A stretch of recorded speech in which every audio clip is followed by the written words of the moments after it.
and good afternoon, ladies and gentlemen. We are very honored today to have Professor Dr. David Lee Kuo Chuen, who actually joined us from Perth. He has been wanting to come to join us physically and still in Perth, and he'll be back only tomorrow, Prof. You know, some of us may know Prof through a lot of work that he has done. And for those who actually have received a lot of impact but not knowing who is actually the person behind this, allow me to just take a few seconds to share with you his background. Professor David Lee is a professor at the Singapore University of Social Sciences, Shanghai University of Finance and Economics, and adjunct professor at the National University of Singapore. His other appointments are the chairman of Global FinTech Institute, vice president of Economic Society of Singapore, co-founder of Blockchain Association of Singapore, and council member of British Blockchain Association. He has 30 years of experience as a fund manager, CEO, and independent director of listed companies and tech companies. He has been acting as a consultant and advisor to international organizations on the food supply chain, cryptocurrency, central bank digital currency. We're going to hear a lot more about that in a short while. Blockchain, fintech, and digital asset. So I understand that Prof is also very mindful of the time. We are sitting just right before lunch. He has actually offered that he could speak a bit faster and such that we shall still be able to conclude at 12:45. Thank you very much for that understanding, Prof. And I would like to pass the floor to you to share your thoughts and follow with the question and answers. Thank you very much, Dr. Wei. And first of all, I'd like to thank the organizer for inviting me. So good afternoon, ministers, good afternoon, VIPs, and good afternoon, distinguished guests. I have about 20 minutes to 25 minutes, so I'm going to take a very light-hearted approach today to the topic. And as you can see from my slides here, I'm going to just talk about the future of technology and digital economy. There are three things that I'm going to talk about today. First is, what is future like? What technologies are needed and what should we do to be part of this new digital economy? First, let me start with what is the future like for many of us. And the first scenario is likely that when humans are present in the 3D world. So allow me to just play a short video for just a minute. Just have to have a feel of what I'm talking about. The future is going to be like with the 1 minute, just a video of us being present in the metaverse. But there's another scenario where human could see a digital thing in 3D in the physical world. And we have this short video as well that we can take a quick look.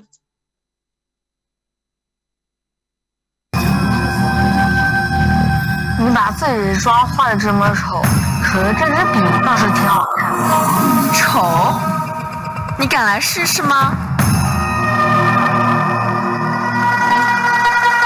来吧，我来。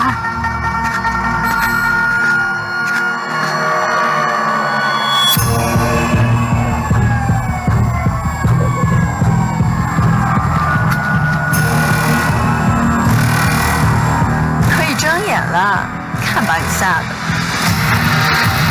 哎，怎么什么都没有呢？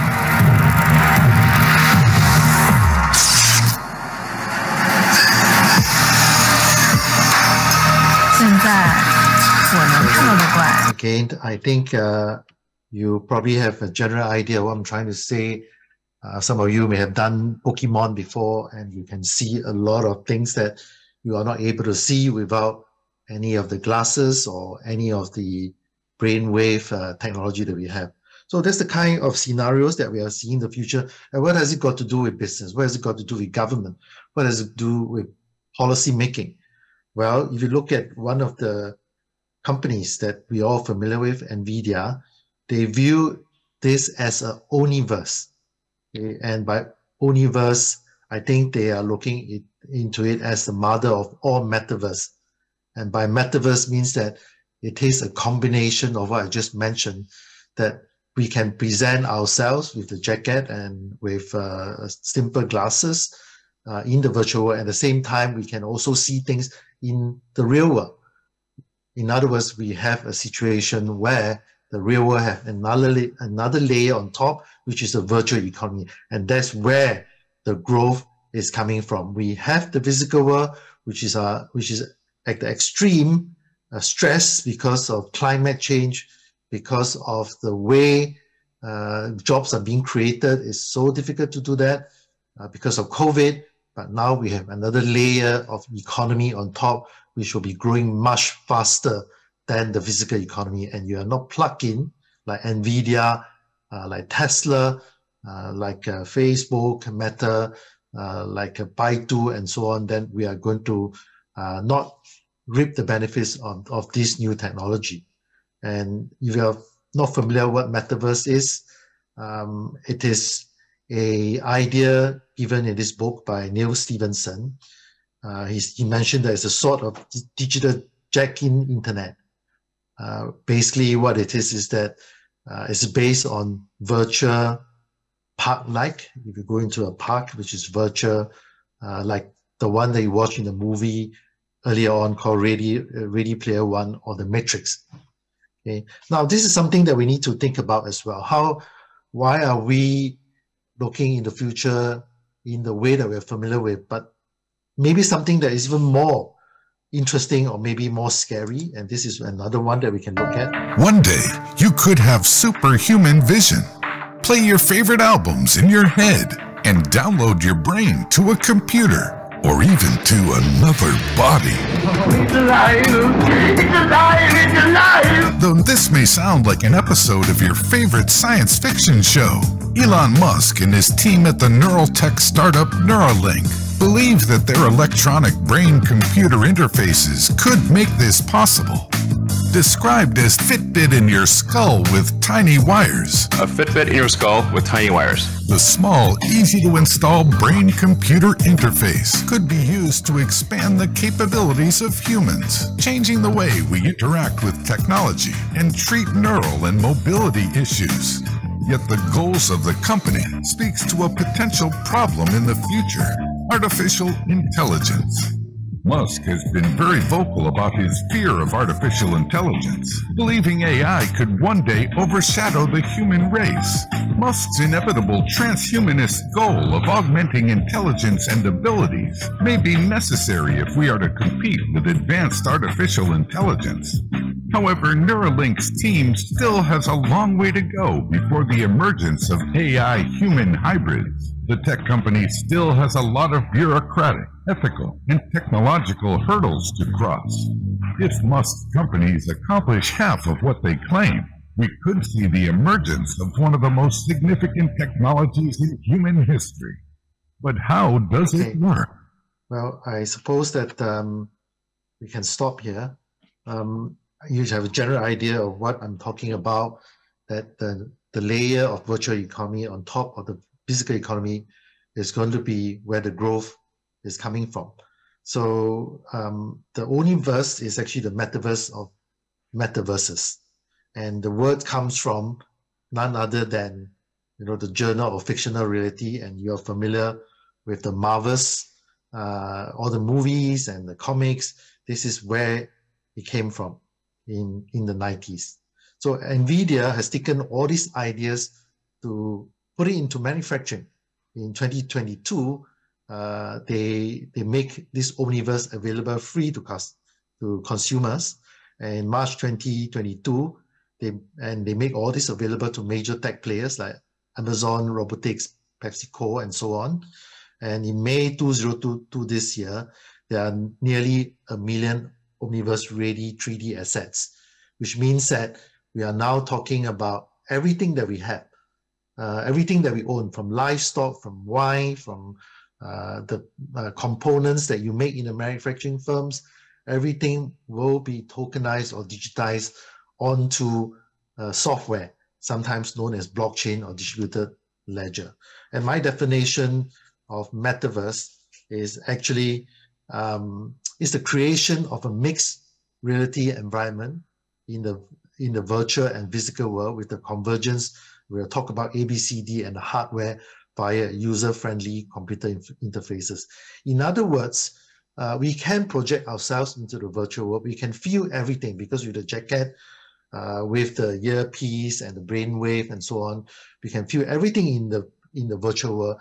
And at the same time, we could have another robot which think like us, act like us, and doing manufacturing, doing designing, and the factory can consist of people and as well as robots. And this is what we are doing in Singapore, human-robot collaboration.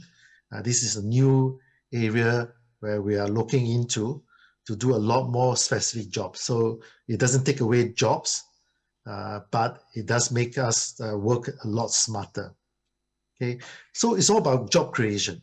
Even the metaverse falls short of expectations. We are still thinking that there will be trillions of value as a new computing platform. We are moving beyond Web 1.0, which I'll talk about, and 2.0, which is like e-commerce and so on, into something very much more interesting, and it's a layer on top of the existing physical world, and it's a big thing for a lot of government.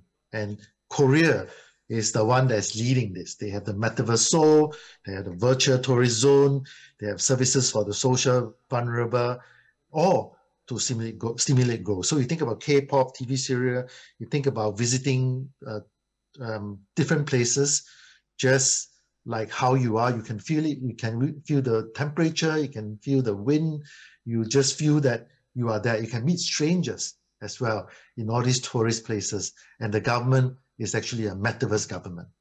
Now, what are the technologies that are needed? Well, I summarized as A, B, C, D, E, F, G, and Q. So on the software side, you need the AI, you need the blockchain, you need the CBDC, you need the data analytics and privacy.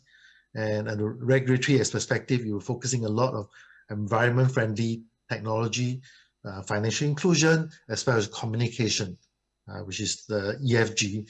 And then manufacturing side, you look into devices, interfaces, robots, and others, and quantum computing will come in a very big way. And this is what A, B, C, D, E, F, G, and F and Q means. And the biggest opportunity of all this is data privacy protection. Okay, and Web 2.0 is seen as a security hole as we move further and further into this metaverse. So when you talk about Web 1.0, e-commerce, and so on, you've got to be concerned about security. Okay, otherwise, the entire network, entire grid, entire power supply, and everything else will be affected. So it is not just about digital inclusion. It is a lot more than that, something that we need to think much deeper into. And when we talk about Web 1.0, meaning that it is only, we can only read only. It's just like on a website, we can read it. And then Web 2.0 is more like e-commerce, where you allow you to read, you allow you to write, allow you to buy, and so on.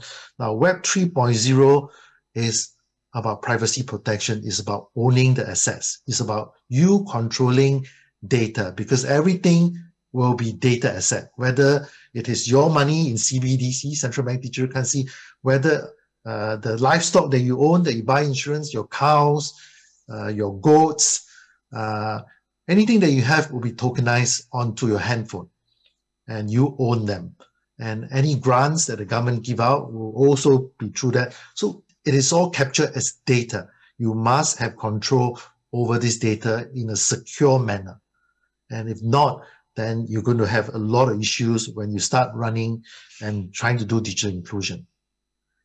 So you can see that there are a lot of movement out there talking about DeFi, smart contract, stable token, NFT, DAO. There's a lot of speculative activities going on, but underneath it is what government are harnessing all this technology quietly, and they are beginning to use all this technology for their own use, starting with cross-border remittances to lower the cost. You can see that in Cambodia, they have working with Beng so that you can send money through the internet without through the SWIFT. But from Maybank, you can actually do it for free.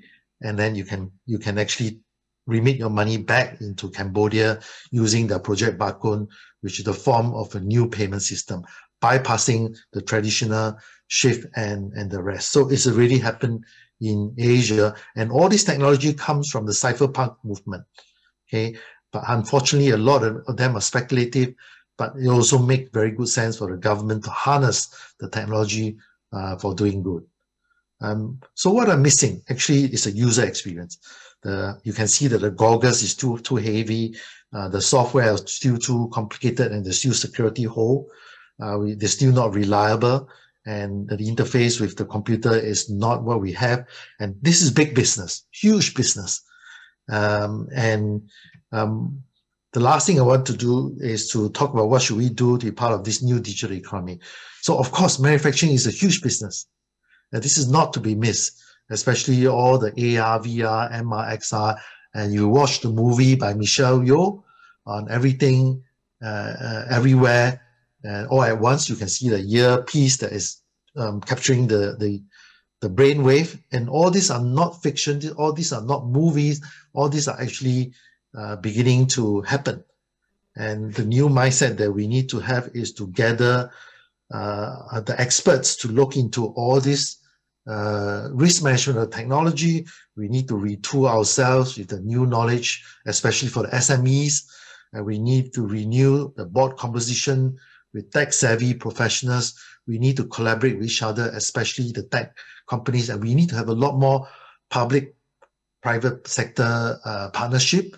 And this is already happening in Singapore, happening in ADB, UNDP, IFC, and so on, BIS. We are all working towards the PPP, and the approach is from the finance, not just from the technology perspective. And therefore, we need to think about consumer protection, security, ethical issues, and also we need to lead. And we probably will fail in order to succeed. And I think empowerment is a priority. We need to treat digital infrastructure as a public good. And only when you treat digital infrastructure as a public good that the finance ministry will be able to allocate funds to empower the SMEs to come on board to do that. So in GFI, in Global FinTech Institute, we are working with IFC, International Finance Corporation, UNDP, University, as well as led by the Monetary Authority of Singapore, to assist 400,000 SMEs to retool them and empower them to see how they can have cheaper access to capital, and also to ensure that they can sell their products onto the new digital infrastructure that we talk about. Now, this is what I'm going to end by playing this. I can see where this story is going. It does not look good.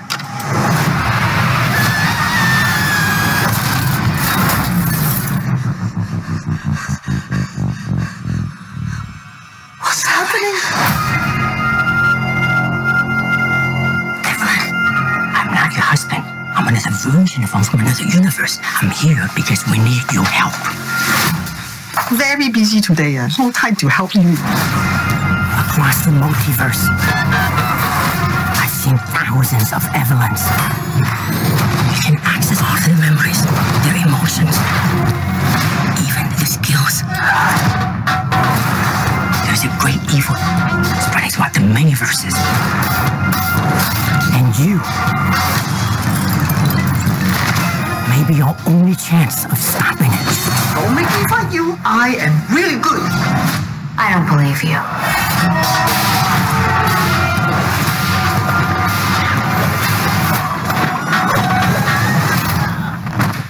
Wow, that looks really good.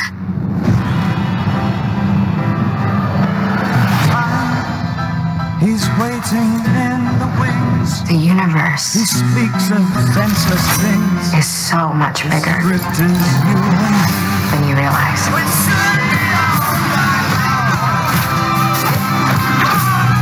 Of all the places wanted to share with you. Remember our mission. Consider the fate of every single world of our infinite multiverse. There is no way I am the Evelyn you are looking for. Every rejection, every disappointment has led you here. To this moment. Don't let anything distract you from it.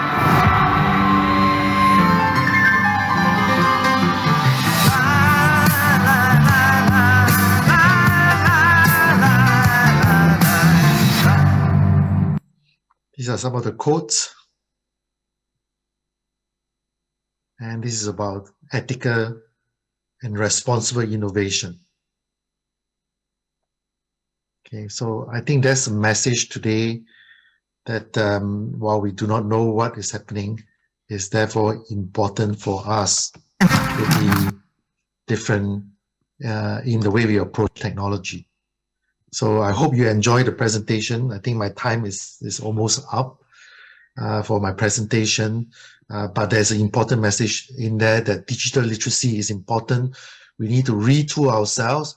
We need to go onto ground to understand that people in the farm, in the remote area, they still have a lot of needs that we need to use technology to serve them, especially in terms of communication and so on. So with that, I'll pass it back to Dato Wei. Thank you very much for listening in. Wow, Prof. David Lee. Let's give him a round of applause. Yes. I just discovered something that, you know, you have used some of the snippets of the movies to show the idea of the future. And that happened to be the same genre that I like a lot. And I actually have watched those few movies that you have shown just now. And maybe it suggests that maybe we are very much alike in this direction. And I also like to kind of point out that when I was young, I watched the Star Trek. And then one of the scenes is this beam me up, and then they get to somewhere like Perth, right? So what you have shown us just now is that Metaverse, it is a version of beam me there. And beam me to wherever that I need to be. And in the form of the digital twin. So suddenly, beam me there becomes a new reality, a mixed reality. You also touch on this, the Web 3.0, of which then there is this democratization of the rights and the data that we can take charge. And the underlying technology behind the Web 3.0, you listed as the A, B, C, D, E, F, G, and Q. All right. Thank you for that. I'd like to ask you a question relating to a country or an organization. In facing this future, how could we choose to be either a technology innovator, technology producer, or a technology practitioner or adopters? And what does it take for us to be good at either one or both? Yeah, I think every country is different. So you've got to look at your own endowment. Some countries have got a lot more raw materials because you want to be in manufacturing in this fourth industrial revolution with this supply chain reshoring and so on, that people are just closing up the supply chain. You've got to look at what is being available to you. And I think Malaysia has got rare earth and a lot of other raw materials which are very interesting. So every country is different. You've got to assess your competitive advantage and to ensure that you can plug into this new fourth industrial revolution. And I think a lot of people tend not to understand that we are facing a very, very different period as before. Things are moving. You really have to respond a lot faster and assess your own positioning in the entire space. If you want to become manufacturing side, the basic manufacturing is still about the same. You still need the factory, you still need the people, except that now you're going to use a lot more software and hardware. And as you mentioned earlier on, we could have our digital twin. We can have collaboration with other countries. You need to expand your manufacturing base in collaboration through the metaverse, as in the case of NVIDIA, that you have a parallel factories in the metaverse, so they're digital twin doing together. So you have to focus on the digital infrastructure for your SME to be able to take advantage. So the first thing you need to do is that once you have the raw materials, once you are focusing on manufacturing, you need to ensure that you have the public good, which is a digital infrastructure. The government has to spend money to build this digital infrastructure. And to do that, then of course you need to therefore understand what sort of technology is needed, which I mentioned earlier on. The knowledge improvement over time. I'm outdated every 2 weeks. You know, when I watch all these, read and all these articles and looking into the research, every 2 weeks I have to renew myself because things are moving very fast, and whichever country can digest and have a group of experts continuously renewing their own knowledge to advise the policymakers, that country is going to be able to harness that, either create, if you don't want to become manufacturing based, you need to create an environment for the global SMEs to make use of your lighter touch to your regulatory environment to thrive. I think Singapore is doing that. The other thing is that you also got to create a regulatory environments for people to come forward and collaborate with your SMEs so that they can grow a lot faster, so that you can attract the investment. So first is the raw material supply chain. Second is your regulatory environment that you have. And then third, of course, is education. This is what the business that I mean in the university and GFI, that you need to train the trainers. Because without training the trainers, your universities and your secondary schools will be all outdated. Whether you're an accountant, whether you're lawyers, as lawyers, you need to learn smart contract now. You need to learn coding. As accountants, you will no more be auditing numbers. The AI will audit numbers. You're auditing codes, computer codes. So the entire profession for that we are familiar with, accountants, lawyers, you know, bankers and so on, they're all changing. So education become very important, and at every level, the economy has to reorganize itself, restructure, and I think the most important thing is to have enough funds to build the digital infrastructure. Yeah, thank you, Prof. So you actually have advised that, you know, we choose area of our strength, for example, manufacturing, and then collaborate, and then increase what I call spending on the infrastructure, and then also develop the capacity of the people, develop the talent. And I recall you touch on this ABCDE. C stand for the cryptocurrency, which will be the form of currency in the so-called Web 3.0, or the future of digital economy. Can you elaborate more about this, you know, cryptocurrency as well as the central bank digital currency? Yeah, so there are 3 layers of currency. When you talk about digital currency, we can now think of 3 layers. One, earlier on, there was a question on whether we are going more nationalized or more global, from Dr. Dato yourself. So the CBDC is very nationalistic. You can have, and CBDC is a form of cryptocurrency. If you look at Cambodia, they have their project Barcode. It's actually a payment system. Because you talk about digital currency, it cannot be separated from payment system. And most of the central banks continue to improve their real-time gross settlement for the banks as a payment system, and they plug into the SHIFT payment system.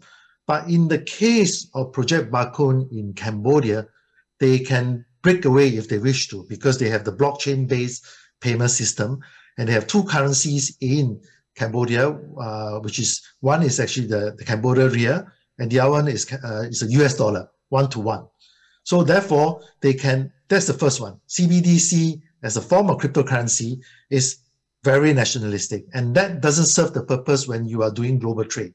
So you are dealing in Malaysia, you have a lot of people working in Malaysia, they have to work with Maybank, and that's cross-border.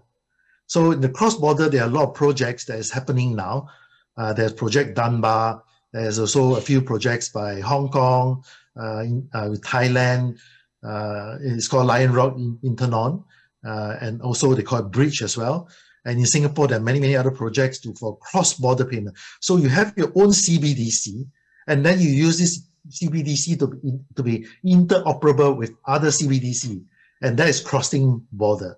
But in the multiverse, it is not only cross-border. You are going to space, like Elon Musk.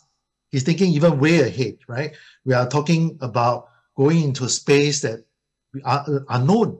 We can go into the open sea, go into space where there's G0.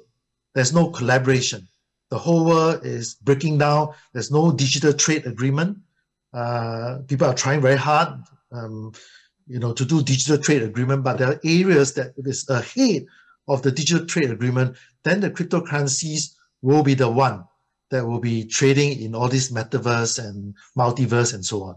So I see 3 different types of digital currency that will take off. So there will be in existence some just purely in their own country, some cross-border, and then when you are even beyond the cross-border, where in countries where government have very weak enforcement power, then all this cryptocurrency and so on will actually encroach into some of the trade of this country, because the government has got no power and no machineries to collect taxes. The government may not have the power to have enough reserves, so nobody trusts their CBDC.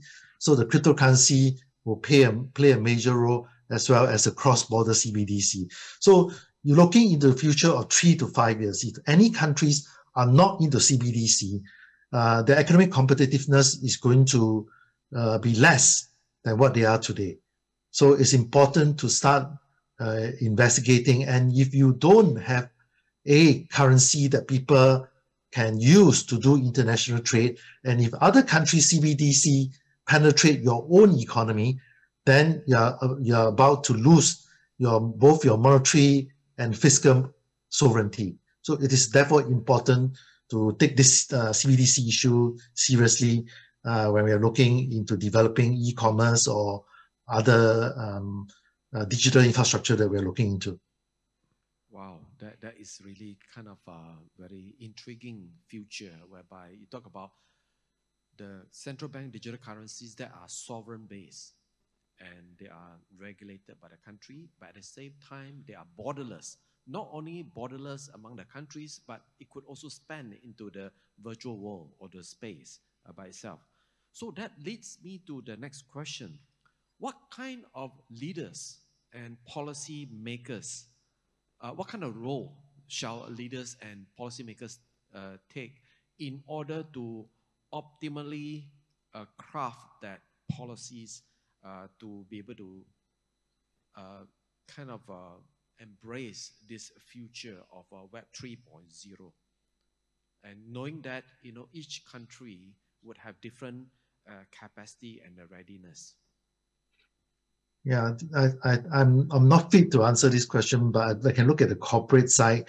I think it's never harder to be a policymaker or a corporate leader or even any other form of leader in this period, because I think in the human development, we have never seen such fast acceleration. Such fast acceleration, we see the first industrial revolution, second industrial revolution, third industrial revolution, and fourth industrial revolution is like fast forward 8 times, 10 times while you're watching a movie. And you can see that sometimes regulation may not be able to catch up. Sometimes corporate leaders find it extremely difficult to catch up, because no matter how in touch you are with technology, every day is a surprise to everybody. So we really don't know what we don't know.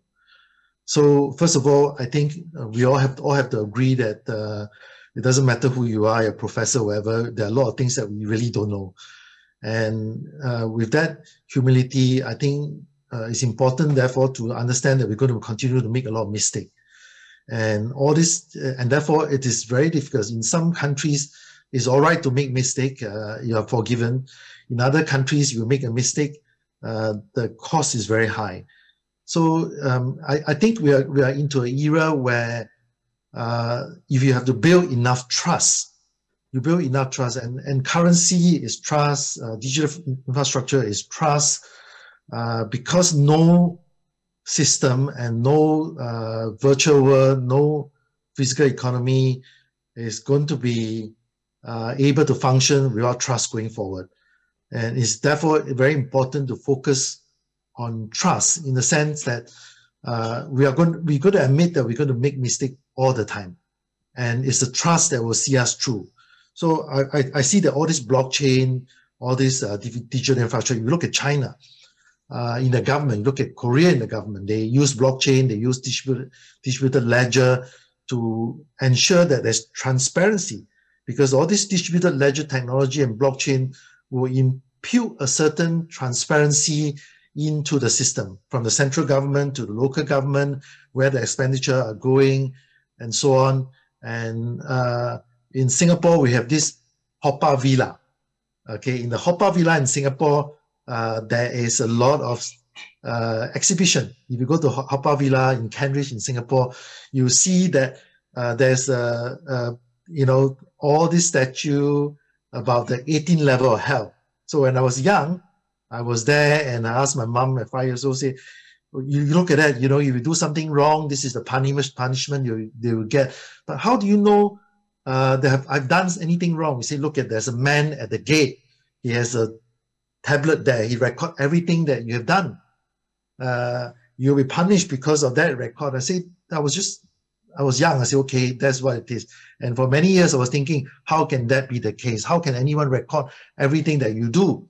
Well, when you have a handphone, when you have blockchain, everything is recorded and it's immutable. Okay, so now we know, right, that everything we do, everywhere you go, is actually recorded. So it's a way to establish trust. And in China, everything is recorded. And of course, there's a privacy issue, but it's give you a little bit more of trust. So there's a trade-off between trust and privacy protection because of transparency. And we need to strike a balance on that to ensure that we have enough trust and that we also have enough control in the virtual world to be able to function. So as a corporate leader, I think the most important, and any leadership at this point, is about empowerment, to build digital infrastructure, to collaborate, to ensure that whoever is about building a network, it's about building a community.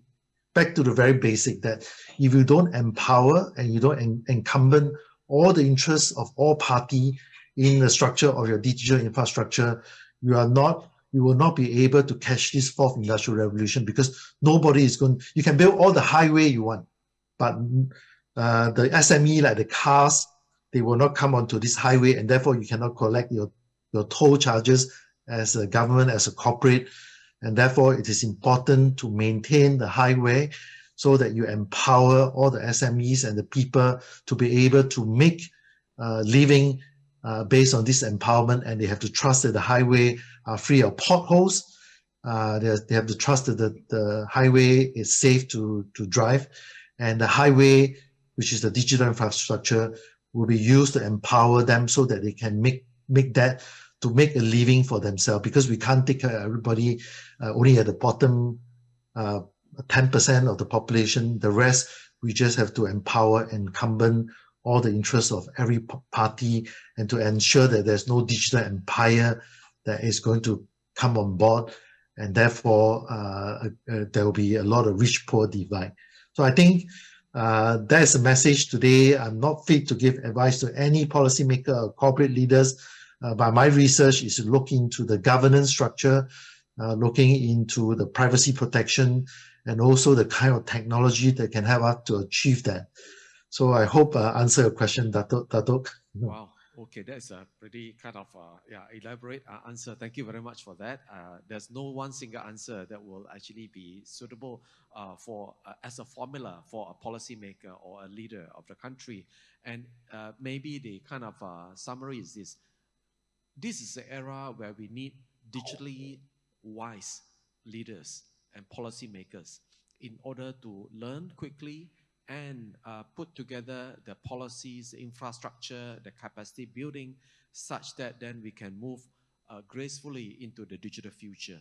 And the price of not doing that right can be quite heavy. And with that, I think we need to really also, on our part, support and choose the wise leader to kind of get into the right position. We actually have come to the end of our session with Prof. Dr. David Lee. Prof, may I ask you, what would be like one sentence for you to kind of share with us, the wisdom that you want everyone to take back today?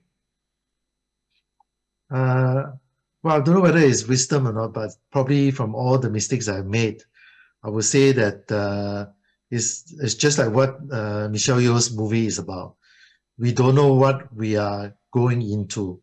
I think being kind and thinking about others' interests and serving others is more important than anything else in this period of uncertainty and in this period that we really don't know what we don't know, and we don't know which direction it's going. So I will go with Alpha Wang, in the multiverse, and to say that I think kindness, compassion, community, is being creative is something that we need to embrace. Wow, thank you very much, Professor Dr. David Lee. So with that, we will bring this session to a close, and thank you very much, Prof. The rest of the participants, please, one more round of applause to thank our Professor Dr. David Lee.